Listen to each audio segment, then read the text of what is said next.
आगे बढ़ते हैं, एक और खबर पर बात कर लेते हैं। भारत पाकिस्तान के खिलाफ बातें तो बहुत करता है और भारत हमेशा कहता रहता है कि हम पाकिस्तान से बहुत आगे हैं, हमारी इकोनॉमी स्ट्रॉन्ग है। भारत ये कहता रहता है कि हमारे पास बॉलीवुड है, हमारे ड्रामे बहुत ज़्यादा हैं, हम फिल्में बहुत ज़्यादा बनाते हैं।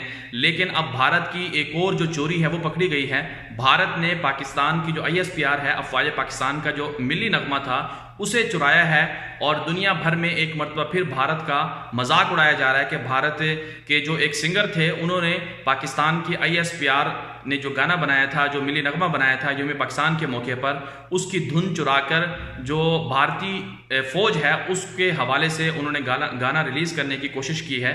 लेकिन अफवाज पाकिस्तान यानी ISPR के जो तर्जमान हैं उन्होंने अपने पर्सनल अकाउंट पर भारतीय जग हसाई या भारत का जो इस चोरी का जो मामला था इसको बेनकाब किया है। और इससे ये वाज़ेह हो जाता है कि भारत जो है वो हमेशा से पाकिस्तान को अगरचे काउंटर करता है, पाकिस्तान को बुरा भला कहता है, लेकिन ख़ुद जो है वो चोरी के ज़रिए से अपना खुद मजाक भी उड़ाता है, झूठे इल्ज़ामात भी लगाता है, उसके ज़रिए से भी वो बेनकाब होता है। और इसके अलावा भी हम देखते रहते हैं कि भारत की दुनिया भर में जग हसाई होती रहती है।